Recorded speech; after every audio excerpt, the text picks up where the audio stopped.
think it's very important that we focus on a key word in our discussion: irrelevant. Irrelevant. Clearly stated within a document that's been dropped in the Idaho 4. Now, what's key to note here is this response document dropped via the defense to the courts. We have not seen the prosecution's original document drop. It's kind of odd, isn't it? This is a response from the defense to something the prosecution, Bill Thompson, remember, we're talking Idaho 4, Brian Koberger, quadruple homicide, capital murder case, death penalty case in Moscow, Idaho, Layton County. There's no sign of the prosecution's document that was filed, but we see the response. But today, right now, right here, our focus on the word irrelevant. I'm ARHayes. This is a Convict's Thoughts. The reason why we have to focus on the word irrelevant is to what it's based on representing. The Holy Grail, the PCA, the Bill Thompson, remember, Bill Thompson, who clearly was called out by the defense when their expert survey witness and their entire setting was focused on showcasing just how Bill Thompson shouted to the world at the very beginning that the PCA was literally the holy grail of this case and to spread the word to all the masses. This was the facts. This was the truth. This was what pointed every bit of the finger at Brian Koberger. But now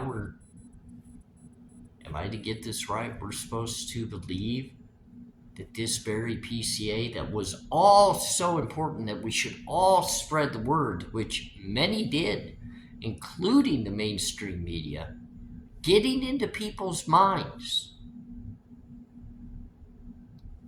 The very fact that this PCA was supposed to represent everything bad that led to the arrest of Brian Koberger. Now it's irrelevant. They say just ignore it. It's not even that important. Just throw it into the garbage. We're 18 months into this. Why does that matter anymore?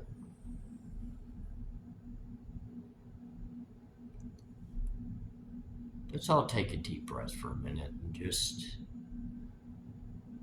focus on why something would be deemed irrelevant when it's actually the biggest key piece so far to be utilized within this very case against Brian Koberger. It was utilized as the Holy Grail evidence. And I'm not sure people fully understand the weight of what the PCA actually is, not only in this case, but the majority of the cases throughout the country that enter into not only our felony systems or our capital death penalty systems, but even based on the smaller crimes of misdemeanors. This is what is given to the courts to secure the arrest. I just said arrest. That should make everybody laugh. Arrest. That even made myself chuckle. I mean, how can you come on here and be a content creator calling an arrest and arrest? That's actually funny. I digress. That went backwards. Thanks, Harsh, for allowing me to borrow your word, degress. But if we have to factor the weight of the PCA and what it means within our judicial system, and to every single defendant that the cuffs are put on and they're walked into a jail and placed under arrest to face the very charges the state has moved forward to charge them with. We got to start with the groundworks of the PCA. It begins from the very initial moment the crime is discovered to have happened, and it works its way through the investigation to the point that it leads them to a suspect or suspects that they feel as though should have their rights of freedom taken from them as they are placed under arrest to face the charges before them. That PCA is the handwritten evidentiary findings of those investigators that they deliver to the courts to solidify the actual arrest warrants. Even in cases where the individual is arrested and cuffs put on right at the scene, these very reports still have to be written, put into the file, and submitted to the courts for review. They go to everybody involved in the case, including the judge, the district attorney, the public attorney, the prosecuting attorney, all the way to the public defender or representation for the defense. This is the knowledgeable arrest information. So if we focus onto the Idaho 4 and we relate that to the PCA written, which is actually done by two different officers investigated within the case, Blaker and Payne. Unfortunately, it seems to me as if it's a lot of copy and pasting, but they do have their differences in wording in key places. That is what secured the actual arrest warrant in Pennsylvania for Brian Koberger. This had to be turned in to the courts, to a very judge who signed off on it and felt as though this was the evidence that led them to believe their suspect was Brian Koberger. Nothing else was deemed for the arrest. There was no person caught, including Brian Koberger, red-handed in the commission of the crime. There was at that point no testimony that put Brian Koberger at the crime scene or committing the crime. There was nothing more than these written reports and requests for arrest warrants. The probable cause affidavit is what those warrants would be based upon. Now, I've stated, based off of my experiences and through the times that I've been through the system, that the probable cause affidavit was typically, not always, but most commonly, a theory-based document written by the detectives of the crime that led them to believe they needed such a warrant for said individual based on certain facts that they were coming to in their investigational time frame. And they would take that and get their arrest warrant. But most times, in my experience, again, not all the time, but most times, the majority of that PCA turned out to be creditable. At least stepping stone type information that would lead them through the investigation to find the bigger pieces of the puzzle. But you could still always go back to the PCA and it would have enough creditable details within it to still help find somebody as the guilty party. And now, not only did we have a very clear statement when the survey expert was on the stand by Bill Thompson that he was objecting to the entirety of that very survey because it was incorrect, it was made up evidence, and it was false. Which maybe at the time he should have thought out the way he presented that in a little bit better of a manner, because he literally went into his own fact-based arrest PCA and pretty much threw it out the window. But on top of that, more of the things that had been presented to the masses, to the public, as the reasoning and the whole gist of the case were also said to be false. Now, I'm going to really wonder at this point and stage moving forward if Bill Thompson flip-flops on those very key words, and some of those things at the end of the day do get presented as possibilities of what Bryan Kohberger had done. What are we supposed to think then? But more importantly,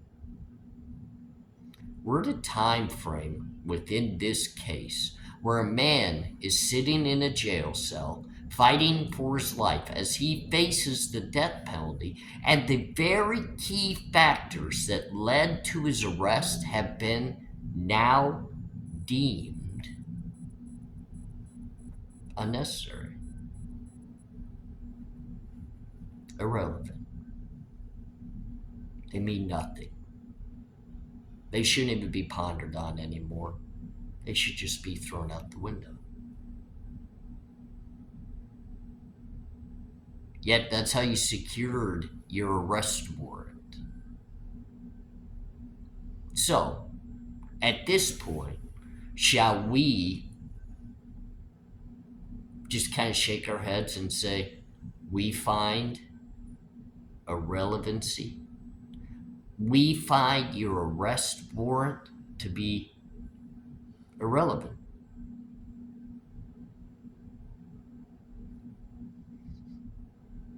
You have held a man for 1.5 years on an irrelevant arrest warrant. But I understand why you did it. And I understand why now you deem that PCA to be irrelevant. It secured you Bryan Kohberger's DNA swab that now has also in your mind as a prosecutor and those who have deemed Bryan Kohberger to be very guilty of this crime. You no longer need the IGG, which somehow many still feel as though led them to figure out who Bryan Kohberger was through this whole FBI diagram family tree. That's only irrelevant because it was done in an incorrect, behind-the-scenes, dishonest way. This is 2 now. The IGG, which broke the fruit of the poisonous tree and now is quickly being shuffled out of the picture by those prosecuting Brian Kober, not wanting to show any of the work, is being shuffled out because they don't want to show investigative techniques that are utilized to solve cases. It's irrelevant. But to add on to that, even after they do the cheating methods, which we're told to look at blindly, they cheated with the PCA on top of it.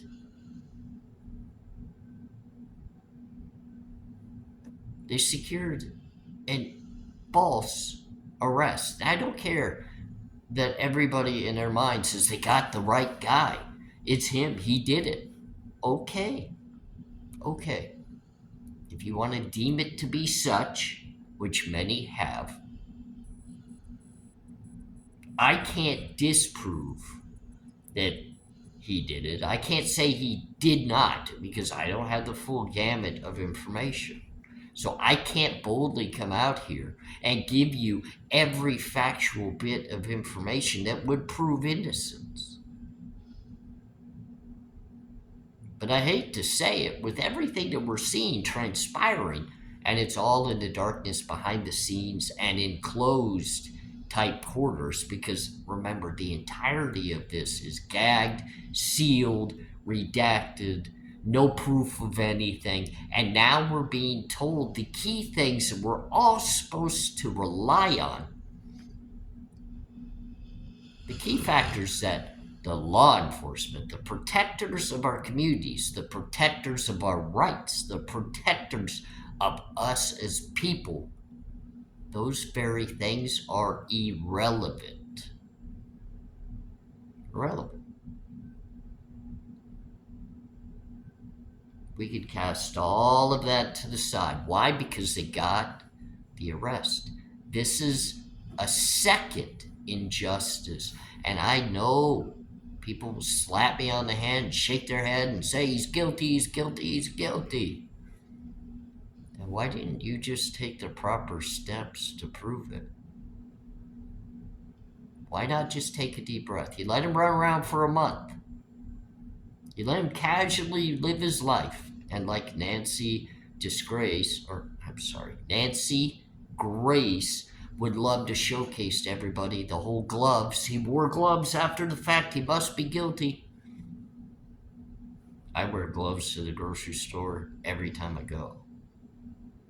Can you imagine what everybody's touched in there? The kids with the snot and rubbed it on stuff, and I'm supposed to hold the same shopping cart that people that rub their butts and scratch their heads and do everything with it, and I'm supposed to just think that every single time one of those carts is used, it's completely cleaned. Yeah, no, I don't think so. I take better care of myself because I also know the health risks of what something like that, the germs and the dirtiness, could lead to someone in my situation in life with the diabetes and the different things I endure just to live day to day. I think I'll protect myself. Thank you very much. I guess maybe I should be investigated for numerous quadruple homicides across the country because I wear gloves every time I go to the grocery store or places like it. It's called kind of OCD. It's a clean freak thing, and I'm okay with it. But getting back to our focus.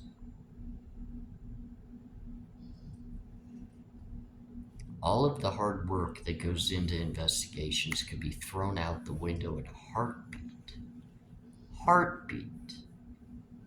Because as the investigation goes on and something gets raised in regards to its creditability or its worth or worthiness to the case, a prosecutor could just say, hey, we don't need it. None of it matters. Just throw it away. It's irrelevant. Throw it away. Don't look into it. Don't look at that. Don't investigate it. Don't discuss it. Just get rid of it. It's irrelevant.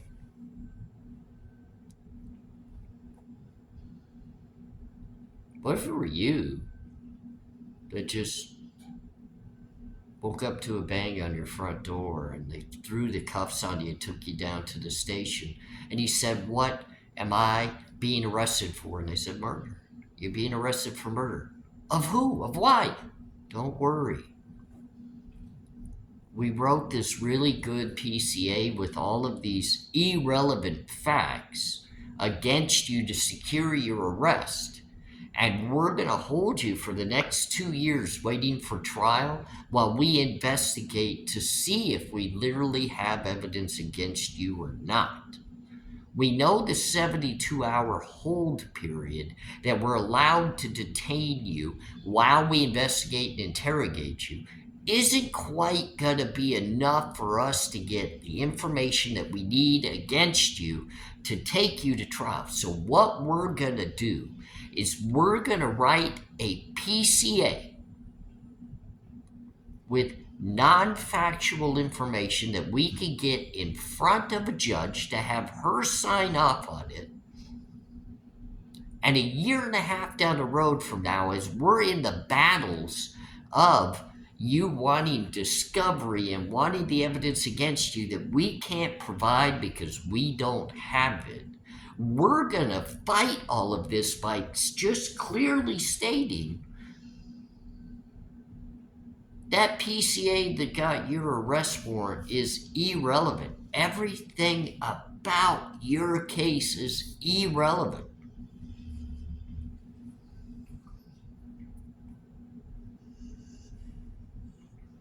Until we're able to create the narrative that finds you guilty before you even sit in the courtroom, before a jury, and testimony is given. Heck, at the worst case scenario, even if charges get dismissed or you find a way to beat these charges and get a not guilty verdict within the court of law, we've been able to detain you for year after year after year until we've exhausted our ability to prosecute you. Because remember, ladies and gentlemen, if this case gets dismissed or thrown out via a mistrial 4 or 5 years into the mix, they just refile charges again against him and go through the process again. It's a slick way, and I've seen it. I've seen it firsthand. I've seen them hold people 7 to 10 years when they were not guilty. This isn't a new thing, ladies and gentlemen. PCAs being irrelevant, the different documents not lining up to proper evidence, the actual evidence not coming back correctly against the defendant. This isn't new. This isn't new. That's why there are many actual not guilty verdicts in a court of law given by juries. But what's sad, at the end of the day, what is most critical and why it's so important that we focus on the very wording, irrelevant.